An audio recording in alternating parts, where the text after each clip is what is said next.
This is Grammar for Tuesday, and it is page 116, and it's called Quotations from Text, so make sure you're on the right page. When we take information from a text, a book that we're reading, or anything else like that, we need to put it in quotation marks.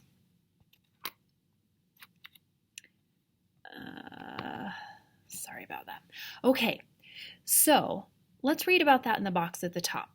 When you include parts of another text in your work, copy the words exactly and include any internal punctuation marks. If you're going to put it in quotation marks, which you should, then you have to copy it exactly. You have to put exactly what's in the text. Then enclose the quote in quotation marks. And we did stuff like that yesterday. We were just doing quotes from people. But this is if we take quotations from a book. Okay?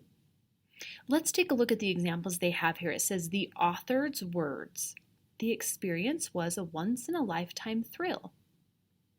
Now we're going to take these words and we're going to put them in quotations. And this is kind of what we're going to do at the bottom as well. It says use a comma and capitalize the first letter of the quotation. We can do that because we did that yesterday, right? We did a comma and then the quotation. They are reminding us here that we need to capitalize the first letter of the quotation, so that's good to remember. The example says the ecologist wrote, comma, and then in quotation marks it says the, which is capitalized, experience was a once-in-a-lifetime thrill. So they added on the ecologist wrote, right? And then they put the quotation.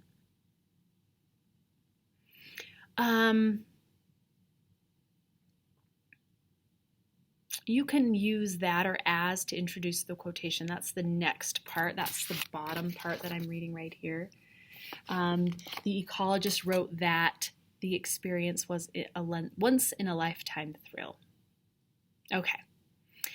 Now at the bottom, how we're going to practice this is we're going to complete each sentence with a quoted phrase or sentence taken from the direct quotation that follows it.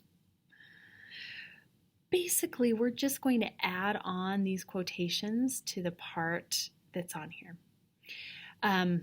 if that makes sense. Let's do number one together. Okay, so we've got written after number one, it says, the cougar might be called an antisocial animal.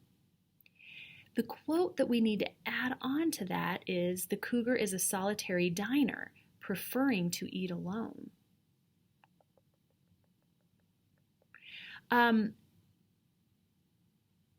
In the top quote, it says the ecologist wrote, and I don't know who was telling us. Maybe it's the text that says the cougar is a solitary diner, so that's what I'm going to use. So as I add on this next part, I would say the cougar might be called an antisocial animal, comma, or I might say because the text says, comma, quotation, the cougar is a solitary diner preferring to eat alone. So you could just add on the text says. If you wanted to, like at the top, you could say because the scientist said, and then you could put the quote. You have a little leeway here. You can kind of do it however you want to. But what we're doing is we're adding a quotation from a text to the beginning part of the sentence. So number two says, the author describes the cougar's leaping ability, saying its legs are like compressed springs that propel it great distances. There's nothing that you have to change about number two. So if you watch this video, then you get a secret hint. Number two, you just have to add on. I would just put an arrow. I would. Right here, I would put number two, this bottom part, put an arrow right there. And that's all you have to do, because there's nothing else that you have to change on this one.